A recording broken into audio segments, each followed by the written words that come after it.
పౌలు గారు కొరింథీ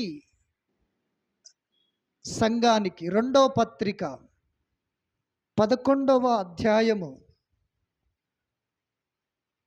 కొరింథీలకు రాసిన రెండవ పత్రిక 11వ అధ్యాయము 2వ వాక్యాన్ని మనము చదువుదాం. దేవాసక్తితో మీ ఎడల ఆసక్తి కలిగి ఉన్నాను. ఎందుకనగా పవిత్రాలైన కన్యకగా ఒక్కడే పురుషునికి అనగా క్రీస్తుకు సమర్పింపవలనని మిమ్మును ప్రదానము చేసి తిని గాని. చాలు. హల్లెలూయా. దేవునికి స్తోత్రం. దైవజనుడికి బాధ, దైవజనుడు వేదన పడుతూ ఉన్నాడు. సంఘాన్ని చూసి దైవాసక్తితో, అంటే దేవుని మనస్సు కలిగి, దేవుని ఆలోచన కలిగి, దేవుని యొక్క హృదయ వేదనను వెరిగిన వాడయి సంఘముతో మాట్లాడుతూ ఉన్నాడు. ఉదాహరణకు భౌతికంగా ఒక అబ్బాయికి అమ్మాయికి పెళ్లి చూపులు ఏర్పడ్డవి. పెళ్లి చూపులు ఏర్పాటు అయిన తర్వాతకి ఆ అమ్మాయి క్యారెక్టర్ బ్యాడ్ అని తెలిసిన తర్వాతకి ఆ పురుషుడు ఆ అమ్మాయిని వివాహం చేసుకుంటాడా? చెప్పాలి మీరే. చేసుకోడు. ఎందుకని? అమ్మాయి క్యారెక్టర్ బాగలేదు గనుక, అమ్మాయి క్యారెక్టర్ లెస్ గనుక ఆ అమ్మాయిని ప్రదానము చేసుకోడు, ఆ అమ్మాయిని వివాహము చేసుకోడు. ఆ అమ్మాయిని వివాహము చేసుకోడు. ఎందుకని? ఆమె ప్రవర్తన బాగలేదు, ఆమె జీవన విధానము బాగలేదు, ఆమె గురించి మంచి సాక్ష్యము లేదు గనుక ఆ వ్యక్తి ఆ అమ్మాయిని వివాహము చేసుకోడు.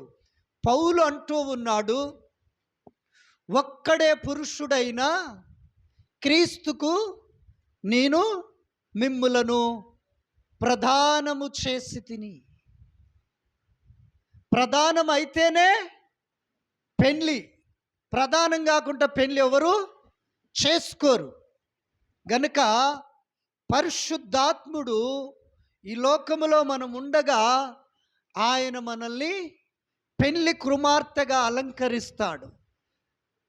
ఓ కాపరిగా ప్రధానము చేయటానికి ఓ సేవకుడు విశ్వాసి పట్ల బాధ్యత కలిగి ఉంటాడు. నిన్ను వివాహము చేసుకునేది ఎవరు? ప్రభు అయిన యేసుక్రీస్తు. ఆయన వివాహము చేసుకోవాలంటే ఆయన మధ్యాకాశములో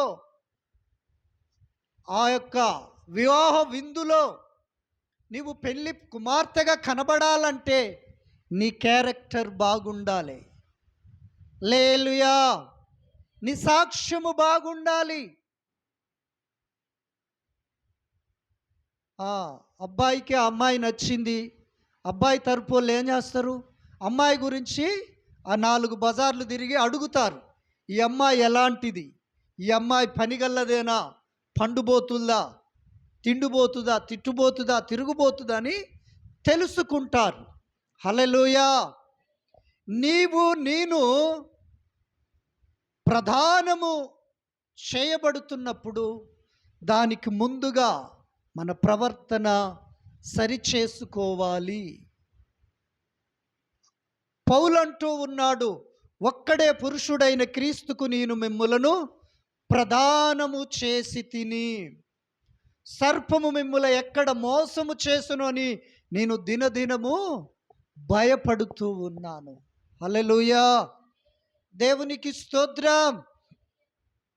ఒక ఆత్మీయుడిగా, ఒక ఆత్మీయురాలుగా నువ్వు ఆలోచించవలసిన అవసరము ఎంతైనా ఉన్నది.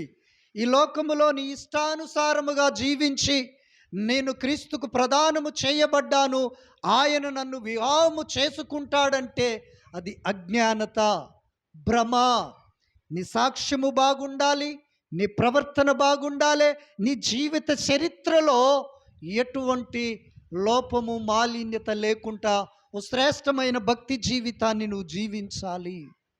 అప్పుడు యేసయ్య నిన్ను వివాహము వాడుతాడు. హల్లెలూయా. దైవాసక్తితో నేను మీతో కాస్త వివేకముగా మాట్లాడెదను అని సంఘాన్ని బ్రతిమిలాడుతూ ఉన్నాడు దైవజనుడు. చాలామంది యేసయ్య త్యాగాన్ని నిర్లక్ష్యము చేస్తూ ఉన్నారు. ఆయన నీ కోసము ప్రాణం పెడితే దాని గొప్పతనాన్ని గుర్తెరగక అజ్ఞానతలో బ్రతుకుతూ ఉన్నారు. హల్లెలూయా. మా యొక్క బాధ్యత, మా యొక్క కర్తవ్యము, మా యొక్క ఈ పరిచర్య, ఈ సేవ అంతా దేనికోసమో తెలుసా? కొలస్సీలకు రాసిన మొదటి పత్రిక 1వ అధ్యాయము 28వ వాక్యాన్ని చదువుతారా? ప్రతి మనుష్యుణ్ణి క్రీస్తునందు సంపూర్ణునిగా చేసి యేసయ్య ఎదుట నిలబెట్టవలనని సమస్త విధములైన జ్ఞానముతో మేము ప్రతి మనుష్యునికి బుద్ధి చెప్పుచు ప్రతి మనుష్యునికి దేవుని వాక్యాన్ని బోధిస్తూ యేసయ్యను ప్రకటించుచున్నాము. హల్లెలూయా. దేవునికి స్తోత్రం. మీరందరూ అనుకోవచ్చు, ఈ అయ్యగారు ఎప్పుడు వాక్యం అంటాడు, హెచ్చరిక అంటాడు, దిద్దుబాటు అంటాడు, అది చేయొద్దు, ఇది చేయొద్దు, ఇలా బ్రతకాలని చెప్పుతాడని మీరు అనుకోవచ్చు, సనుగొచ్చు, గునుగొచ్చు.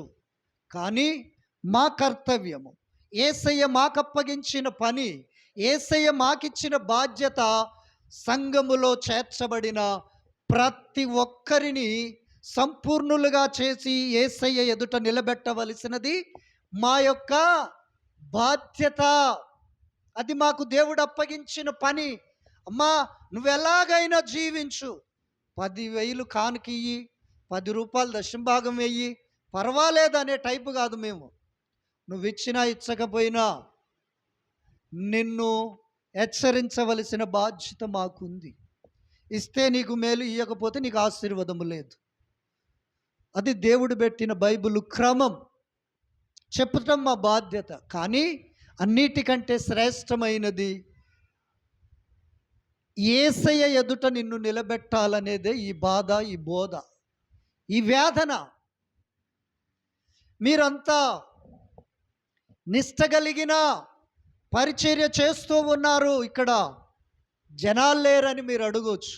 అది న్యాయమైన పద్ధతి, వాస్తవం. కానీ కొంతమంది సంఘాలలో వేలల్లో ఉంటారు, వందలలో ఉంటారని మీరు అడగవచ్చు. వాళ్ళని విమర్శిస్తలేదు, కానీ సత్యాన్ని గ్రహించవలసిందిగా నేను మీకు తెలియచెప్పేది. మన చుట్టూ, మందిరము చుట్టూ ముళ్ళ చెట్టు చూడండి ఎలాగెదిగాయో, పిచ్చి చెట్లు చూడండి ఎలాగున్నావో. వాటితోటి ఏమన్నా ఉపయోగమా? వాటితోటి ఏమన్నా మనకు పనిచేస్తే వాటికి ఏమన్నా మనం చేయం. కానీ అదే నిమ్మ చెట్టు ఉందనుకోండి, అది ఒకటే చిన్న చెట్టే, కానీ ఫలాలు ఇస్తవి, కాయల్ని ఇస్తవి. అవునా కాదా? మామిడి చెట్టు ఉందనుకోండి, అది చిన్నదే చెట్టు ఒక్కటే, కానీ ఎన్నో ఫలాలను ఇస్తుంది. అలాగనే ఈ పరిచర్యలో కొన్ని ఆత్మలను దేవునికి అప్పగించటానికే ఈ ప్రయత్నము. ప్రతి మనుష్యుణ్ణి సంపూర్ణునిగా చేసి బుద్ధి చెప్పుతో, జ్ఞానము చెప్పుతో, దిద్దుబాటు చేస్తూ, సరిచేస్తూ యేసయ్య ఎదుట నిలబెట్టాలని.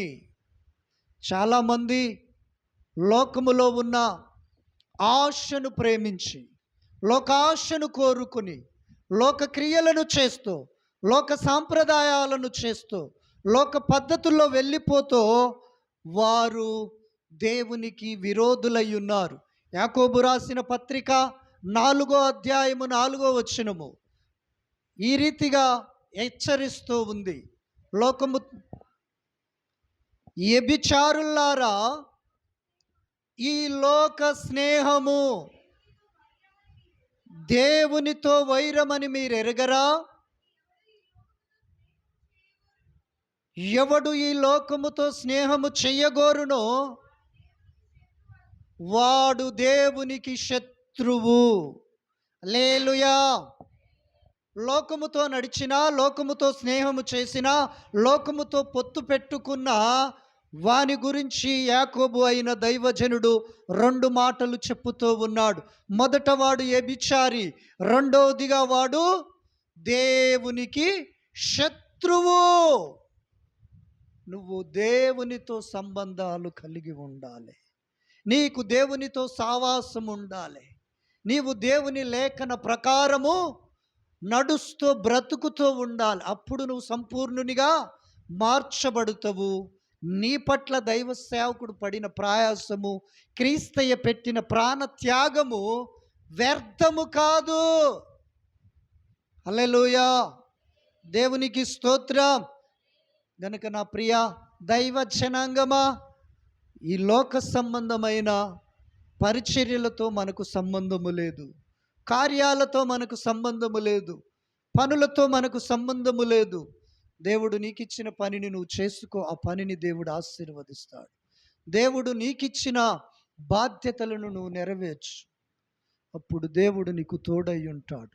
కనుక లోకముతో కలిసి, లోకముతో సావాసము చేసి, లోకముతో పరిగెత్తితే భక్తుడైన యాకోబు అంటూ ఉన్నాడు, వారు వ్యభిచారులు. రెండవదిగా శత్రువు.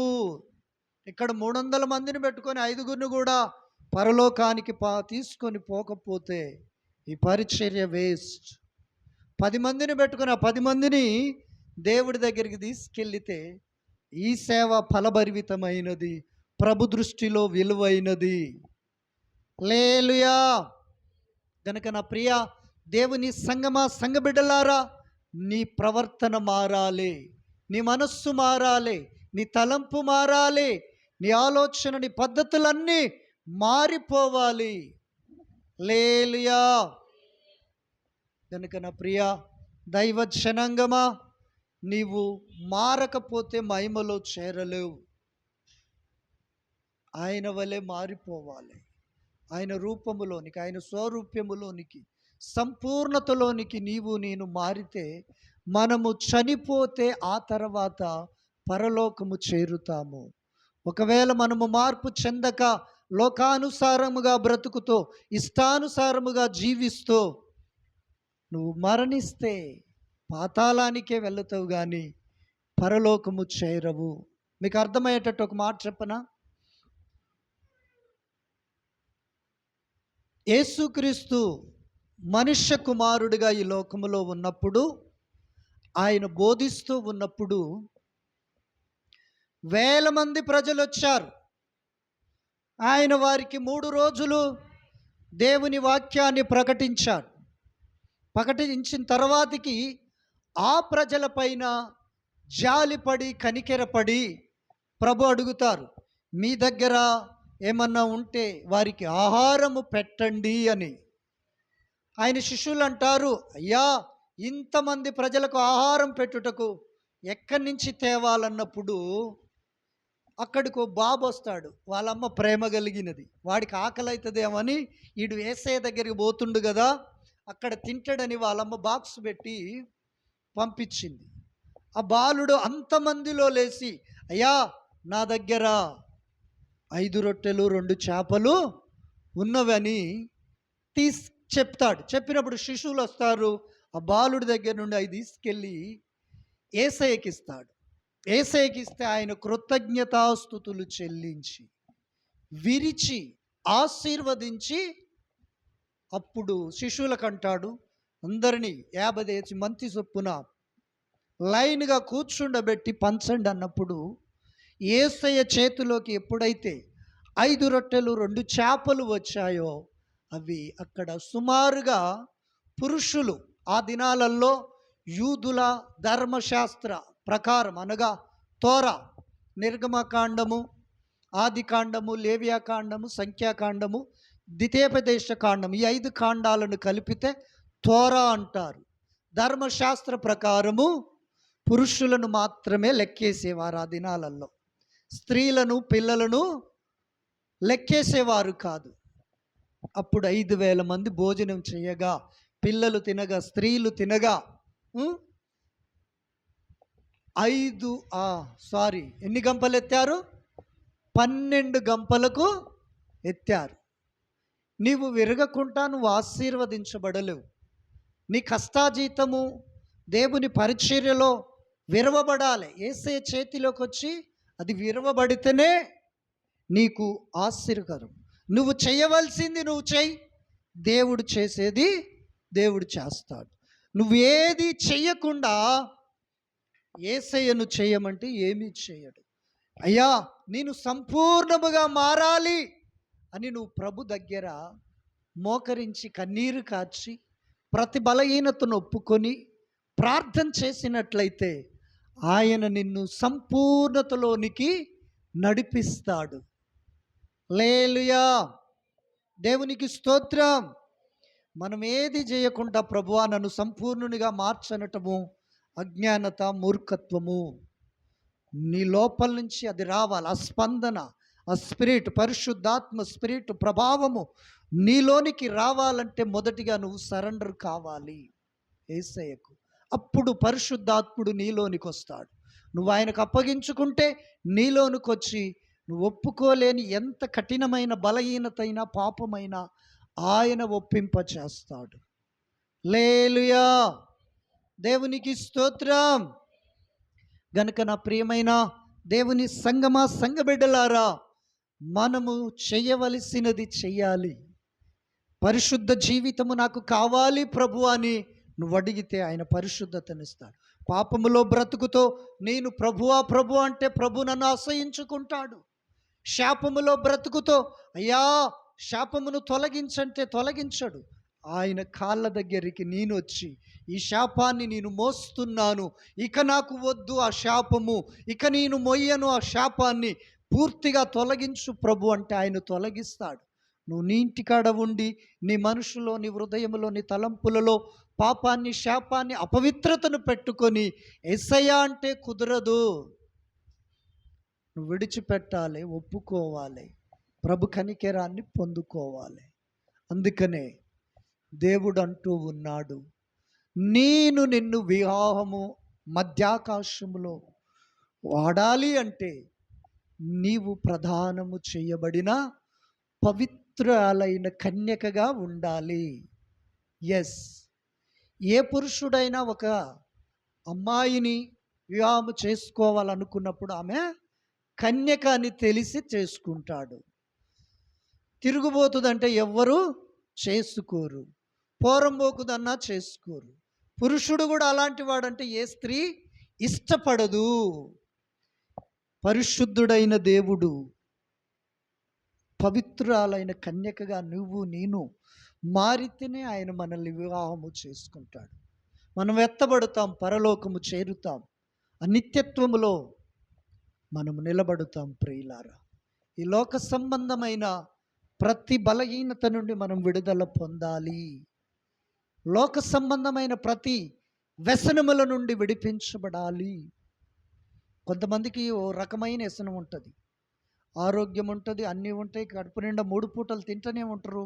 శాతగాట్లేదని సాకు చెప్పి ఇంటికాన్నే బంతారు.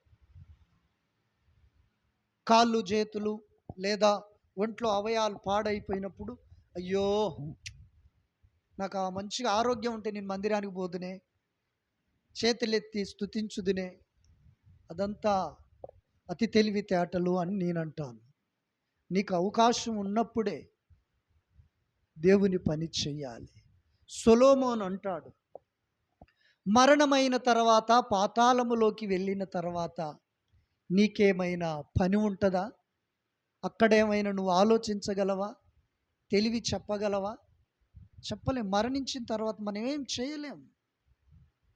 ఒక ఆలోచన రాదు, ఒక జ్ఞానం ఉండదు, ఒక తెలివి ఉండదు, ఏ పని చేయలేం. కానీ ఈనాటి క్రైస్తవ లోకములో వారు బ్రతికుండగానే మరణించిన వారిలాగా ఉన్నారు. మృతులు మౌన స్థితిలోనికి దిగిపోతారు.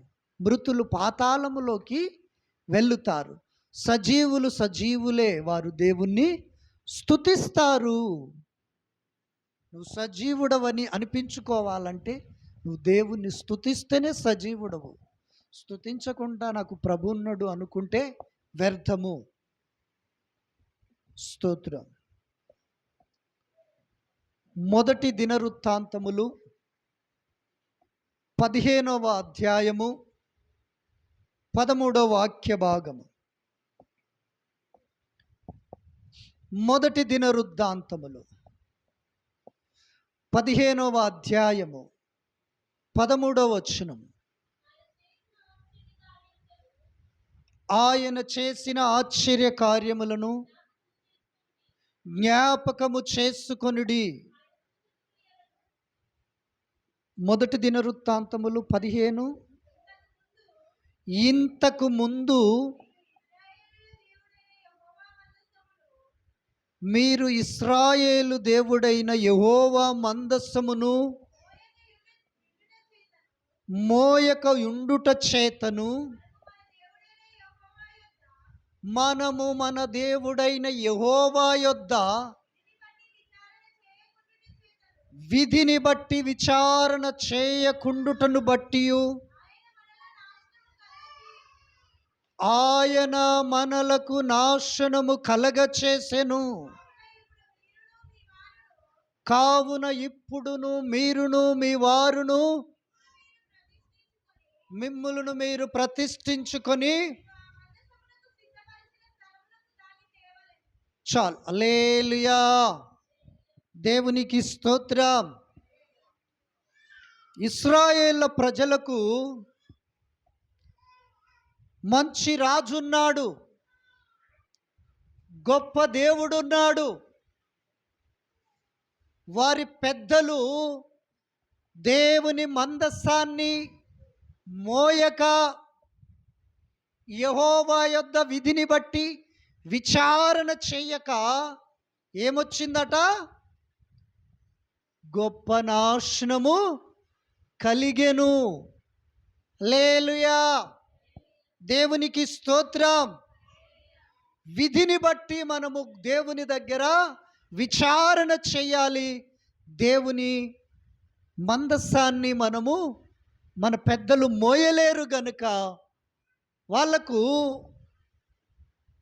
దావీదు చెప్పుతూ ఉన్నాడు, నేను రాజుగా మీకున్నాను, సర్వ సృష్టికర్త అయిన దేవుడు మీకున్నాడు, కానీ ఆయన మీ మధ్యలో లేడు. ఎందుకో తెలుసా? మీరు దేవుని మందస్సాన్ని మొయ్యలేదు గనుక, విధిని బట్టి విచారణ చేయలేదు గనుక మీకు నాశనము కలిగెను. హల్లెలూయా. నాశనానికి 3 చెప్తాను. ఒకటి, మనలో రోగం లేని వ్యక్తి ఎవరైనా ఉంటారా భూమి మీద? ఎవ్వరూ ఉండరు. ఎవరిని అడిగినా ఏదో బలహీనత అంటారు, ఏదో రోగం అంటారు. అలాగనే భూమి మీద ఎవరిని అడిగినా దరిద్రతలో ఉన్నానంటాడు. వాడు ఎంత సంపాదించినా నేను పేదవాన్నే, తృప్తి లేదు, పేదరికం. మూడోదిగా పాపం. ఈ 3 నాశనములో ఉన్నవి. ఎందుకు వచ్చాయి? మనము దేవుని యొద్ద విచారణ చెయ్యకపోవటం వలన. ఏనాటి కీడు కోసము ఆనాడు ప్రార్థన చెయ్యాలి. రేపటి దినమున ఏమి సంభవించునో నీకు తెలియదు కనుక ఈరోజు మనము ప్రార్థన చెయ్యాలి. విధిని బట్టి మనము దరిద్రములో, రోగములో, పాపములో పడి పతనమైపోకుండా ప్రార్థన చెయ్యాలి. పాపమనగా ధర్మశాస్త్ర ప్రకారము పాపము చేసిన స్త్రీని రాళ్లతో కొట్టి చంపాలి. కానీ దానికంటే డేంజరస్ మాట యేసు ప్రభు పలికాడు. ఒక స్త్రీని ఎప్పుడైతే మనము మోహపు చూపులతో చూస్తామో హృదయమందు వాడు పాపము చేసిన వాడగును. స్త్రీ అయినా పురుషుడైనా ఎవరైనా మోహపు చూపులు చూడకుండా ఎవడూ ఉండలేడు. అందుకనే విధిని బట్టి నీవు విచారణ చెయ్యలేదు. ప్రతిరోజు మన చూపులు చెడిపోవచ్చు. ఈ చూపుల్లో పాపం ఉంది, ఈ మనస్సులో పాపం ఉంది, హృదయ ఆలోచనలో పాపం ఉంది. అందుకనే ప్రతిరోజు అయ్యా నా చూపులను పవిత్రపరచయ్యా. భక్తుడంటాడు, నీ ధర్మశాస్త్రమందున్న ఆశ్చర్య కార్యములు చూచున్నట్లు నా కనులను తెరవండి. ఎస్, పరిశుద్ధ గ్రంథమైన బైబిల్లో ఉన్న అద్భుత ఆశ్చర్య మాత్కార్యములను, సూర్యకార్యములను చూచేటట్లుగా నా కనులు తెరువు ప్రభువా అని భక్తుడైన దావీదు అంటూ ఉన్నాడు. ఎందుకంటే ఒకసారి ఆయన చూడరాని దృశ్యాన్ని చూసి పాపము చేసి ఆ పాపానికి ప్రతిఫలము 13 సంవత్సరాలు 14 సంవత్సరాలు అనుభవించి ఉన్నాడు ఆ ప్రతిఫలాన్ని. అందుకని అతడు అంటూ ఉన్నాడు, నీ గ్రంథములో ఉన్న మేలులను చూచేటట్లుగా నా కనులు తెరువు. భక్తుడైన యోబు అంటాడు, నేను యవ్వనులను చూడకుండునట్లుగా నా కనులను నేను త్రిప్పుకుందును. పరస్త్రీని నేను ఆశించినప్పుడు నా భార్య పొరుగువాన్ని పాలగును. లేలియా, దేవునికి స్తోత్రం. విధిని బట్టి నువ్వు విచారణ చేయట్లేదు. నీలో ఉన్న రోగాన్ని బట్టి, నీలో ఉన్న బలహీనతను బట్టి, నీలో ఉన్న వ్యాధిని బట్టి, నీలో ఉన్న ఆ మందులు లేని దీర్ఘకాల రుగ్మతిని బట్టి ప్రభు దగ్గర కన్నీరు కారుస్తున్నావా? మంచి మనస్సుతో అడుగుతూ ఉన్నావా? మంచి తలంపుతో వేడుకుంటున్నావా? ఎస్, భూమి మీద ప్రతి మనుషుడికి ఏదో ఒక రోగం ఉంటుంది. ఆ రోగాన్ని బట్టి వాడు ప్రభు దగ్గరికి రాడు, ప్రార్థన చేయడు. మందులు నువ్వు కొంటావు కానీ ఆరోగ్యము దేవుడు ఇవ్వాలి. లేలియా. మూడోది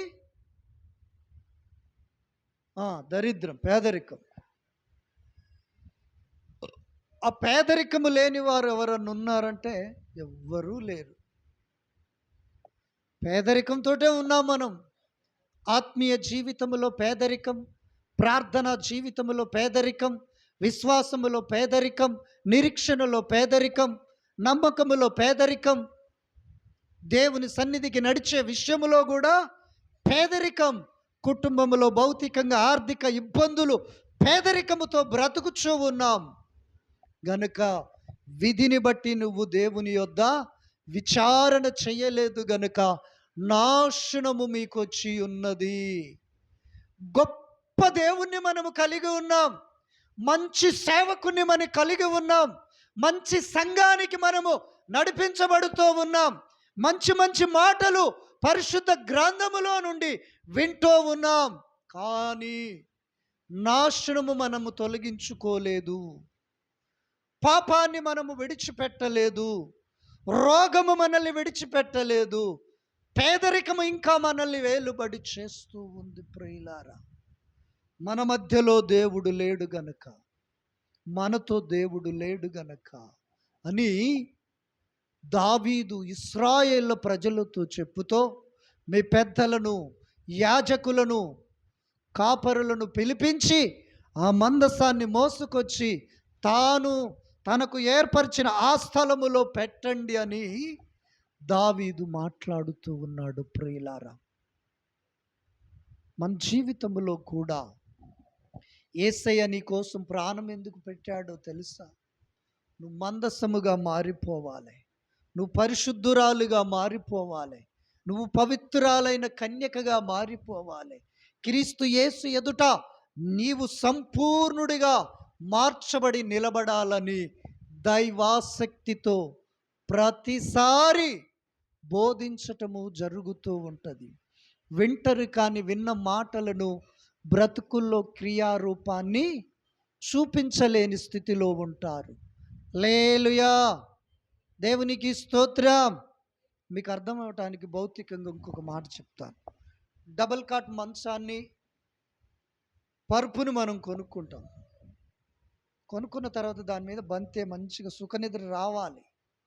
రావట్లేదని ఆ మంచం కొన్నోని దగ్గరికి పోయి, పరుపునిచ్చిన దగ్గరికి పోయి నిద్ర వచ్చేటందుకు ఇంకోటి ఏదన్నా నీ అంటే వాడేమంటాడు, వీళ్ళు పిచ్చోళ్ళట్టుందిరా బాబు, డబల్ కాట్ మంచాన్ని నేను ఇస్తాను, పరుపు నేను ఇస్తాను, కానీ నిద్ర నేనాడు తెచ్చిచ్చేది?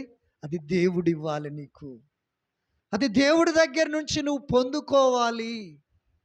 హల్లెలూయా, దేవునికి స్తోత్రం.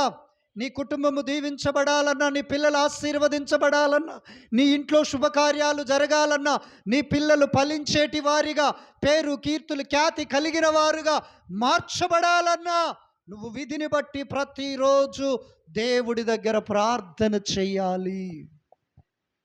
అప్పుడు నాశనము తొలగించబడుతుంది.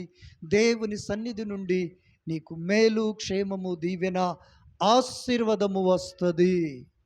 ఆమేన్, హల్లెలూయా, దేవునికి స్తోత్రం. ప్రభు చెప్పాడు, 6 దినాలు పనిచేసి 7వ దినమున నువ్వు నా సన్నిధిలో కనబడాలి. అంటే వీరందరూ 7వ దినాన్ని నిర్లక్ష్యము చేశారు. 7వ దినాన్ని దేవుడు పరిశుద్ధపరిచాడు, ఆశీర్వదించాడు, దీవించాడు. తాను సేద తీర్చుకున్న రోజు, తాను విశ్రాంతి పొందిన రోజును, అటువంటి దినాన్ని వారు నిర్లక్ష్యము చేశారు. యెషయా 57 చివరి 2 వచనాలలో దానిని పాటిస్తే కలిగే మేలేందో చక్కగా భక్తుడైన యెషయా ప్రవక్త సెలవిస్తూ ఉన్నాడు. 57వ అధ్యాయము చివరి 2 వచనాలు.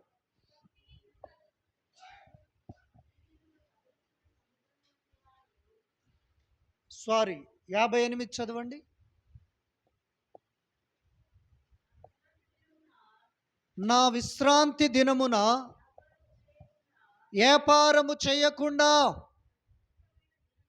ప్రతిష్ఠితమైన దినమని నీవు ఊరకుండిన ఎడల, విశ్రాంతి దినము మనోహరమైనదని యెహోవాకు ప్రతిష్ఠిత దినమనియు ఘనమైనదనియు అనుకొని దానిని ఘనముగా, గొప్పగా, పవిత్రముగా, పరిశుద్ధముగా, నీతిగా, నిష్టగా నేను ఆచరించిన ఎడలా, నీకిష్టమైన ఏ పని ఆ రోజు చెయ్యక, వ్యాపారము చెయ్యకయు, లోక వార్తలు ఏది ఆ రోజు నీ నోట రాకుండా ఉండిన ఎడలా, నీవు యెహోవా యందు ఆనందించెదవు.